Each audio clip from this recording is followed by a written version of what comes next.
News, सच जरूरी है। दर्शकों नमस्कार, मैं हूं श्रद्धा तिवारी और आप देख रहे हैं MNS न्यूज टीवी। तो स्वागत है आपका देश और प्रदेश की खबरों में। एक नजर आज की हेडलाइंस की ओर। देश की नई दहशत बना कोरोना, उम्र कैद की सजा से नाखुश है अंकिता की पत्नी। 370 हटाने के मोदी सरकार के फैसले की तारीफ करने वाले कांग्रेस नेता का नया। तो आइए देखते हैं खबरें विस्तार से। देश की नई दहशत बना कोरोना। इंडिया में कोरोना धीरे धीरे खतरनाक रूप अख्तियार करता जा रहा है। देश भर में कोरोना के सक्रिय मामलों की संख्या 2710 तक पहुंच चुकी है। केरल के हालात भयावह होते जा रहे हैं, वहीं महाराष्ट्र का हाल भी बेहाल हुआ है। यहाँ तेजी से बढ़ रहे मामले स्वास्थ्य मंत्रालय के लिए चिंता का सबब बनते जा रहे हैं। देश में कुल 2710 एक्टिव केसों में से केरल में सबसे ज्यादा 1147 मामले हैं। सक्रिय मामलों के मामले में महाराष्ट्र दूसरे नंबर पर है। शुक्रवार को राज्य में 84 नए मामले सामने आए। अब यहाँ 681 मरीज। कोरोना के हालिया संक्रमण में देश के 60% सक्रिय मामले इन्हीं दो राज्यों में हैं। शुक्रवार को कर्नाटक के मैसूर में 63 वर्षीय व्यक्ति की मौत हो चुकी है। राज्य में कोरोना से तीसरी मौत है। इसके अलावा महाराष्ट्र, केरल, राजस्थान, उत्तर प्रदेश और मध्य प्रदेश में कुल 13 मरीजों की मौत हो चुकी है। कुल मौतों का आंकड़ा 22 पहुंच चुका है। महाराष्ट्र सरकार ने बताया है कि शुक्रवार को कोविड के 84 नए मामले सामने आए हैं, जबकि मुंबई में जनवरी 2025 से अब तक कुल 621 मामले मिल चुके हैं। राज्य में जनवरी से अब तक 9592 कोविड-19 टेस्ट किए जा चुके। बढ़ती अगली खबर क्यों। उम्र कैद की सजा से नाखुश है अंकिता के परिजन। अंकिता भंडारी हत्याकांड में कोटद्वार कोर्ट के फैसले के बाद जहां दोषियों को उम्र कैद की सजा सुनाई गई, वहीं परिवार के लिए राहत नहीं बल्कि अधूरा न्याय साबित हुआ। परिजनों ने कहा है कि जिस निर्ममता से अंकिता की हत्या की गई है, उसके लिए सिर्फ उम्र कैद काफी नहीं है। वे अब हाई कोर्ट का रुख करेंगे और दोषियों को फांसी की सजा दिलाने की मांग करेंगे।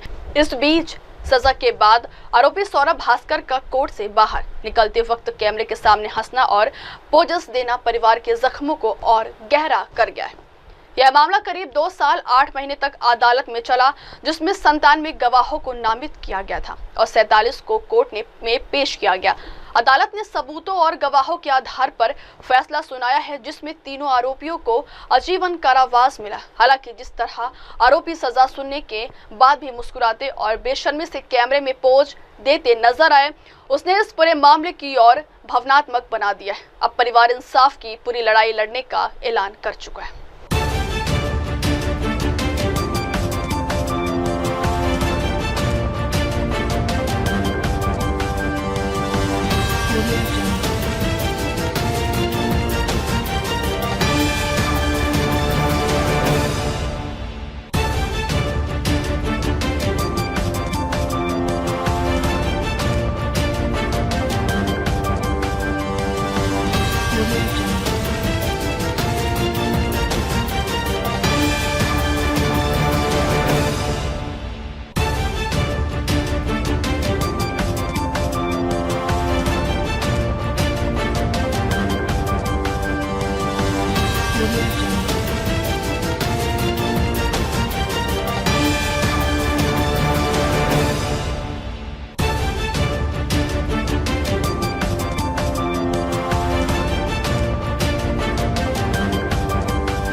बढ़ते अगली खबर की ओर। 370 हटाने के मोदी सरकार के फैसले की तारीफ करने वाले कांग्रेस नेता का बयान। जम्मू कश्मीर से अनुच्छेद 370 हटाने के केंद्र सरकार के फैसले पर अब कांग्रेस के भीतर से ही एक अलग सुर सुनाई दे रहा है। एक और जहां विपक्षी दल इस कदम पर अक्सर सवाल उठाते रहे, वहीं वरिष्ठ नेता सलमान खुर्शीद ने इसे लेकर हालात में सुधार का संकेत दिया है। हाल में एक अंतर्राष्ट्रीय मंच पर उन्होंने न केवल सरकार की रिपोर्ट को सही ठहराया, बल्कि कहा कि यदि इतने बड़े स्तर पर लोग चुनाव में हिस्सा ले रहे हैं तो यह इस बात का संकेत है कि जम्मू कश्मीर में बदलाव आया है। इंडोनेशिया की राजधानी में हुए एक प्रतिनिधिमंडल दौरे के दौरान जब 370 को लेकर सवाल हुआ तो कांग्रेस नेता ने साफ कहा कि हम भारत का प्रतिनिधित्व करने आए हैं और यहाँ किसी राजनीतिक दल की भाषा नहीं बोल सकते। उनका मानना था कि जब देश की रिपोर्ट कुछ कह रही है तो अंतर्राष्ट्रीय मंच पर उसी स्वर में बात होनी चाहिए। इसी बात से संकेत मिला है कि जम्मू कश्मीर में आज हालात पहले से कहीं बेहतर है। मैं ये कहूँ कि बुरा हुआ, बात सुनिए, एक निर्णय है जो निर्णय लिया गया, ठीक है। सरकार ये कह रही है कि उस निर्णय के बाद सरकार की रिपोर्ट ये है कि वहाँ बहुत अच्छी स्थिति आई, इलेक्शन हुआ। इलेक्शन अगर हुआ और उसमें इतनी बड़ी संख्या में लोग आए तो वो इलेक्शन ये संकेत देता है कि वहाँ हालात बेहतर हुए हैं। तो मुझे तो वहीं पर जो सरकार कह रही है उसी बात को यहाँ दोहराना है। जो नीतिगत रूप से हमारे देश में पार्टियों की अलग अलग मंशा है या राय है या जो उनके जो भी अपने ओपिनियंस हैं वो अपनी जगह है। हम यहाँ पर भारतीय पार्लियामेंट को लेकर नहीं आए हैं, हम यहाँ पर अंतर पार्टी मल्टी पार्टी एक डेलीगेशन को लेकर आए हैं जो भारत की तरफ से एक ही भाषा बोल सकता है। हम यहाँ अलग अलग भाषा नहीं बोल सकते। अगली खबर, हम भारतीय एक है और कोई भी हमें विभाजित नहीं कर सकता, बोली प्रियंका चतुर्वेदी। पाकिस्तान को बेनकाब करने के लिए भारतीय प्रतिनिधिमंडल का दौरा रंग ला रहा है। कोलंबिया ने अपना आधिकारिक बयान वापस ले लिया है। इस बयान में भारत के ऑपरेशन सिंदूर के बाद पाकिस्तान में हुई मौतों पर संवेदना व्यक्त की गई थी। भारतीय संसदीय सर्वदलीय प्रतिनिधिमंडल का नेतृत्व कर रहे शशि थरूर ने कोलंबिया के आधिकारिक बयान पर चिंता जताते हुए कहा था कि हम कोलंबिया सरकार की प्रतिक्रिया से कुछ निराश हैं। वही शिवसेना सांसद प्रियंका चतुर्वेदी ने कहा है, मैं उसी शिवसेना से हूं जिसने पाकिस्तान को भारत में क्रिकेट मैच खेलने की अनुमति न देने के लिए क्रिकेट पिच खोद दी थी और उसी प्रतिबद्धता के साथ मैं सभी राजनीतिक दलों से संयुक्त प्रतिनिधिमंडल का हिस्सा हूं, यह कहने के लिए कि हम भारतीय एक है और कोई भी हमें विभाजित नहीं कर सकता है। Namaskar. The same Shiv Sena which dug up the cricket pitch to not allow Pakistan to play a cricket match in India. And with the same commitment, I'm part of the joint delegation that has come from all political parties to say that as Indians we stand one. And nobody can divide us. Nobody can take us away from our resolve that we as Indians stand united. Come highs, come lows, come tough times, come happy times, we all celebrate together, we all mourn together, we all remember together, and we all fight back together. So that is the spirit in which we've come together.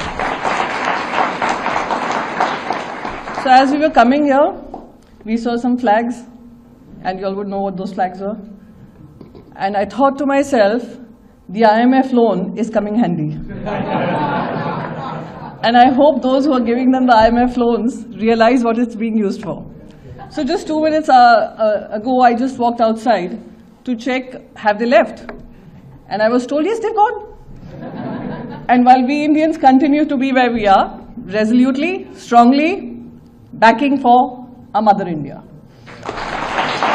अगली खबर, national Congress में house representative और senate के दूसरे सदस्य के साथ हुई बैठक। कांग्रेस सांसद शशि थरूर के नेतृत्व में कोलंबियाई कांग्रेस में सर्वदलीय प्रतिनिधिमंडल। कोलंबियाई कांग्रेस एक दिवसीय राष्ट्रीय विधायिका है जिसका गठन सीनेट और प्रतिनिधि सभा द्वारा किया जाता है। यहाँ कांग्रेस सांसद शशि थरूर के नेतृत्व में सर्वदलीय प्रतिनिधिमंडल के समूह 5 ने नेशनल कांग्रेस में हाउस रिप्रेजेंटेटिव और सीनेट के दूसरे आयोग के सदस्यों के साथ बैठक की। शशि थरूर ने कहा है कि हमें अभी भी महात्मा गांधी की भूमिका होने पर गर्व है। उन्होंने हमें अहिंसा और शांति का महत्व सिखाया है। लेकिन उन्होंने हमें स्वतंत्रता के संघर्ष में भी नेतृत्व किया और उन्होंने हमें अपनी स्वतंत्रता की रक्षा करने और भय से मुक्ति का महत्व सिखाया। हम स्वतंत्र रहेंगे और हम भय में नहीं रहेंगे, हम ताकत के साथ रहेंगे और हम चाहते हैं कि आप समझे। वही कांग्रेस सांसद शशि थरूर के नेतृत्व में सर्वदलीय प्रतिनिधिमंडल ने तदेताओ लोजानो विश्वविद्यालय का दौरा किया और बोगोटा में महात्मा गांधी को पुष्पांजलि अर्पित की। वही भाजपा नेता तेजस्वी सूर्या ने कहा है कि पर्यटकों की हत्या और आतंकवादियों के मारे जाने में अंतर है, आप दोनों के बीच समानता नहीं बना सकते। Neutralize terrorists. There is a difference between tourists being killed and terrorists being neutralized. You cannot create an equivalence between the two. Pakistan attacked our classrooms, churches and temples, whereas we attacked their terrorist camps and command centers. This is the difference between India and Pakistan. Therefore, you cannot say that in an effort to be neutral between two sides, we are going to take a position where we do not see the difference between the attacker and the victim, the terrorist attack and the response for retribution and justice. The Vice Minister as well as the authorities saw merit in our arguments and were gracious enough to withdraw the statement that they had made earlier. They have also expressed full sympathy and understanding with India's position and have also stated that Colombia also has had a very brutal experience dealing with terrorism and therefore they understand how serious it is in terms of the impact it can have on civilian life and the national life of a country. We are grateful to Colombian authorities for showcasing this understanding of India's position. Colombia will be elected to the or is in race for election to the United Nations Security Council non-permanent seat in the next year, and therefore will be a very important voice in the global platforms like UNSC. Therefore, it is important to engage with Colombia and put our position across. And I once again thank the authorities of Colombian Ministry of Foreign Affairs for their deep understanding and sympathy with Indian position. We are still proud of being the land of Mahatma Gandhi. Later today, we hope to go and pay tribute to the bust of Mahatma Gandhi in Bogota. Mahatma Gandhi taught us the importance of non-violence, of peace, but he also led our struggle for freedom, and he taught us the importance of protecting our freedom and the importance of freedom from fear. We will live free and we will not live in fear. We will live with strength, and that is what we want you to understand. Thank you, Mr. President.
बढ़ते अगली खबर की ओर।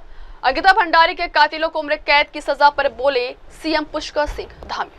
उत्तराखंड के कोटद्वार में अंकिता भंडारी हत्याकांड में तीनों आरोपियों पुलकित आर्य, सौरभ भास्कर और अंकित गुप्ता को कोर्ट ने दोषी पाया है।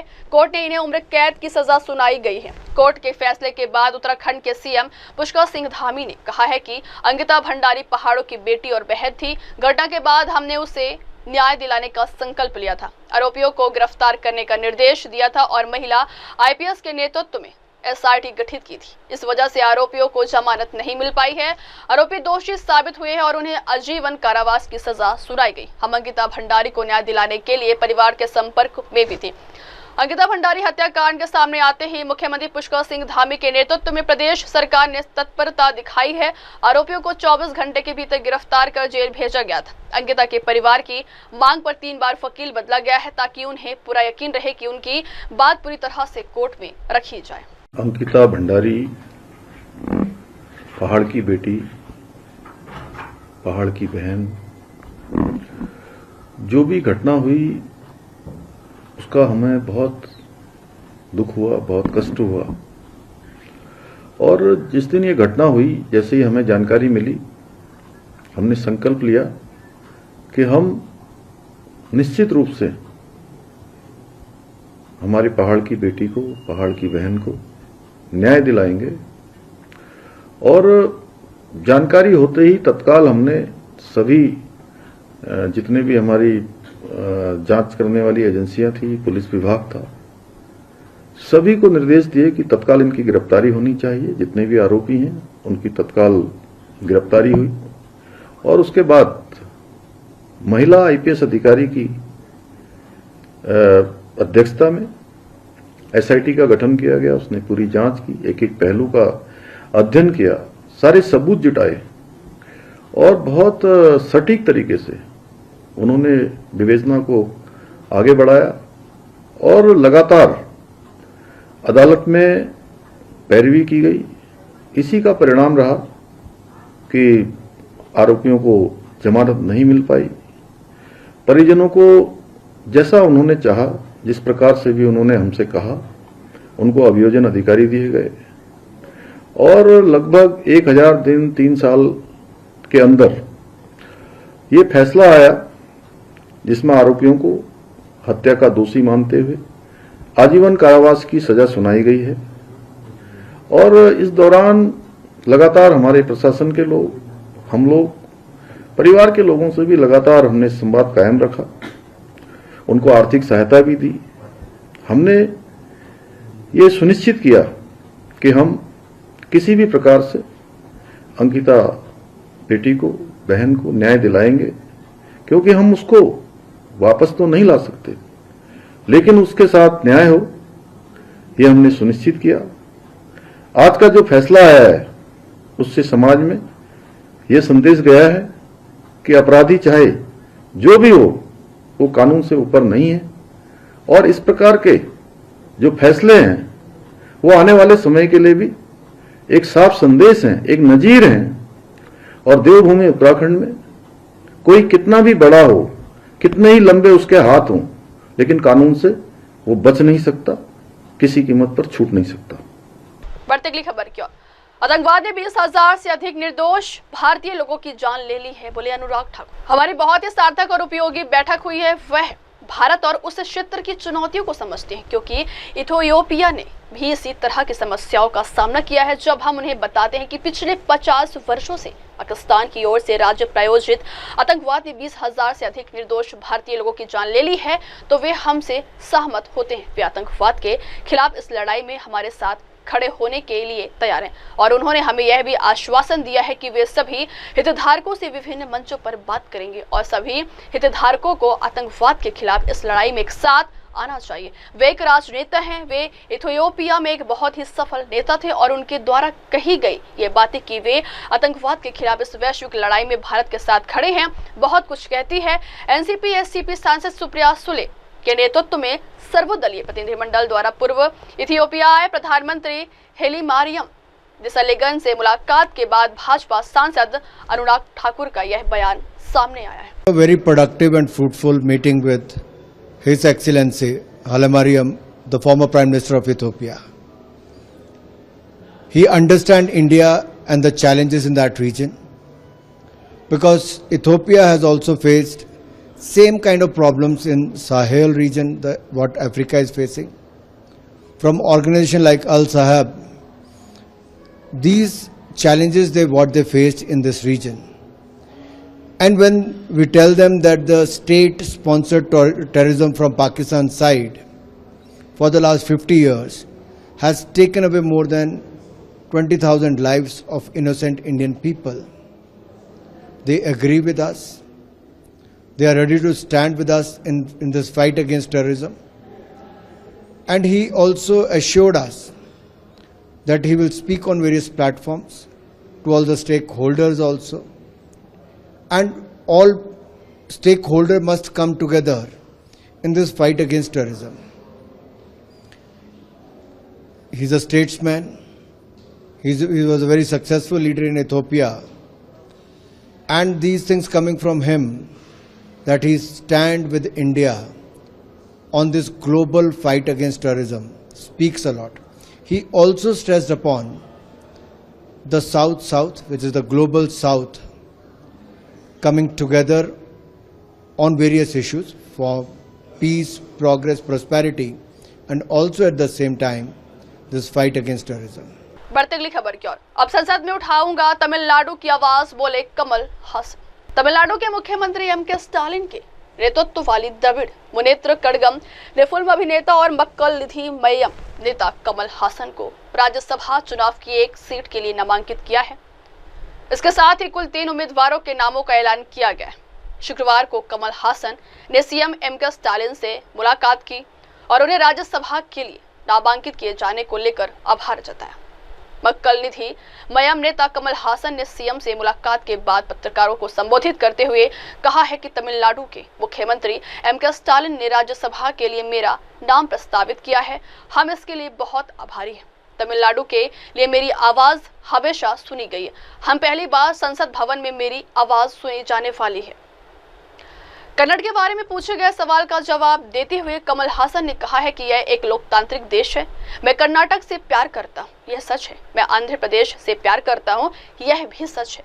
मैं केरल से प्यार करता हूँ, यह भी सच है। इसीलिए अगर मैंने कन्नड़ के बारे में कुछ गलत कहा है तो मैं माफी मांगूंगा, अन्यथा मैं माफी नहीं मांगूंगा। बढ़ते अगली खबर क्या। एस जयशंकर ने ट्रंप को सुनाई खरी खोटी। विदेश मंत्री एस जयशंकर ने शुक्रवार को पाकिस्तान को सख्त संदेश देते हुए कहा है कि भारत किसी भी परमाणु धमकी से डरने वाला नहीं है और आतंकवाद के खिलाफ उसकी जीरो टॉलरेंस की नीति कायम है।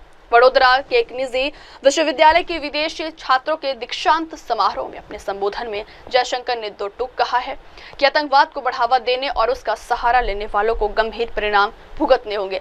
जयशंकर ने कहा है कि भारत कभी भी परमाणु धमकियों के सामने झुकने वाला नहीं है। उन्होंने यह भी कहा कि जो देश आतंकवाद को समर्थन देते हैं और उसका उपयोग करते हैं, उन्हें इसकी भारी कीमत चुकानी होगी। हालांकि उन्होंने किसी देश का नाम नहीं लिया है, लेकिन उनके इस बयान को बढ़ते वैश्विक तनाव और परमाणु नीतियों पर पाकिस्तान के संदर्भ में देखा जा रहा है। जयशंकर ने भारत की वैश्विक भूमिका में हो रहे बदलावों पर जोर देते हुए कहा है कि भारत एक ऐसा अनोखा सभ्यगत राष्ट्र है जो वैश्विक मंच पर अपनी सही पहचान और स्थान को दोबारा स्थापित कर रहा है। बढ़ते अगली खबर क्या। आतिशी हो या रेखा गुप्ता, दोनों ने दिल्ली महिलाओं को बनाया बेवकूफ, बोली रागिनी नायक। दिल्ली में रेखा गुप्ता सरकार के 100 दिन पूरे होने पर कांग्रेस ने बीजेपी के कामों पर निशाना साधा है।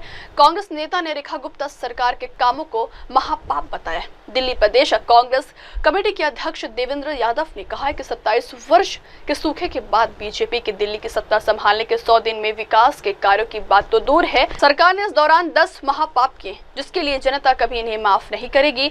देवेंद्र यादव ने कहा है कि दिल्ली की जनता की उम्मीदें की अपेक्षा पर सरकार खरी नहीं उतरी। महिला सुरक्षा और सशक्तिकरण, सुरक्षा व्यवस्था, नशे पर काबू पाना, दिल्ली में नालों की सफाई, प्रदूषण से निजात, दिल्ली में जहां फैल रही वही 100 दिन में बीजेपी की दिल्ली सरकार जुमला सरकार साबित हुई है। वही दिल्ली सरकार के 100 दिन पूरे होने पर कांग्रेस के राष्ट्रीय प्रवक्ता रागिनी नायक ने कहा है कि मुझे लगता है कि आतिशी हो या रेखा गुप्ता, इन दोनों सीएम ने दिल्ली की महिलाओं को बेवकूफ बनाने के अलावा कुछ नहीं किया है। हमने उजागर किया है कि कैसे आप द्वारा 2100 रुपए में रजिस्ट्रेशन के नाम पर धोखाधड़ी की गई।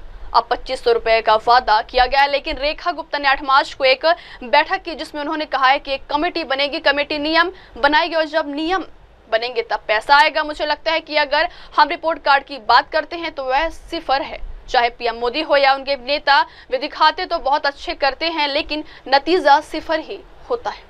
महिलाओं के लिए पीछे की सरकार और अब की सरकार में क्या फर्क है? देखिए, मुझे लगता है चाहे वो आतिशी मारलेना हो या वो रेखा गुप्ता हो, दिल्ली की महिलाओं की आंखों में धूल झोंकने के अलावा इन दोनों मुख्यमंत्रियों ने कुछ नहीं किया।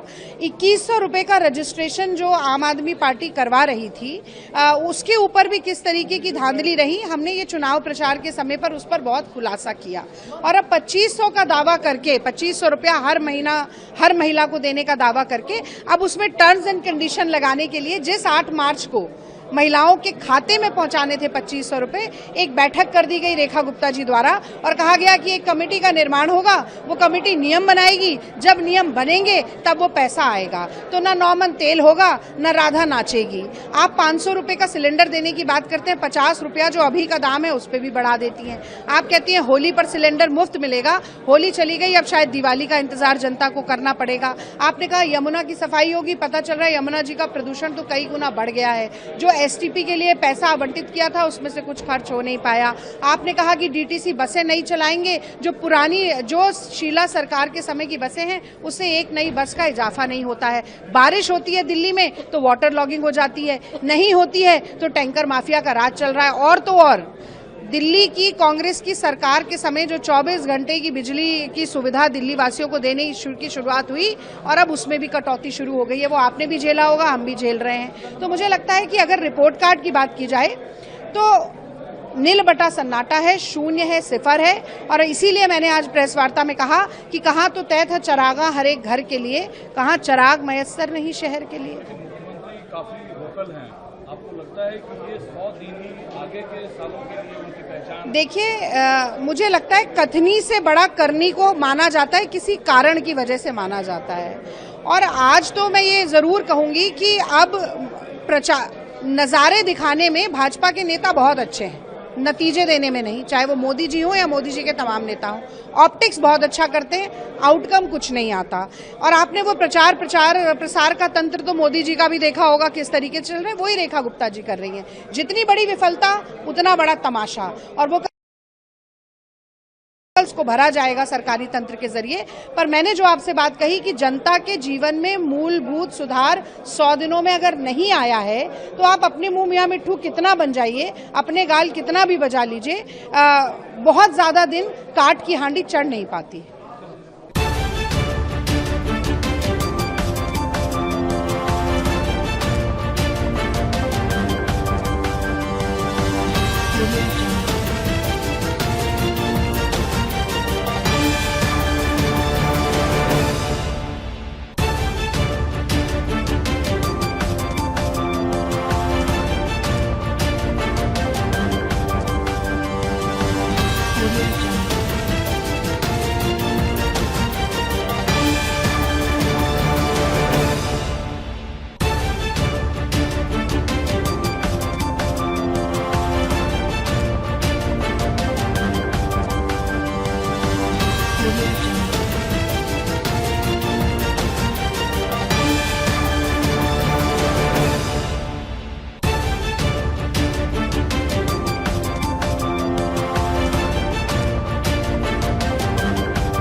अब वक्त हो चल दर्शकों ब्रेक का। ब्रेक के बाद की खबरें मेरे सहयोगी मीनल के साथ, तब तक के लिए देखते रहिए देश और दुनिया की तमाम बड़ी खबरें। धन्यवाद। हाय हेलो नमस्कार, मैं हूं पंकज विष्णु और आप देख रहे हैं MNS न्यूज। आप देख रहे हैं MNS न्यूज, सच जरूरी।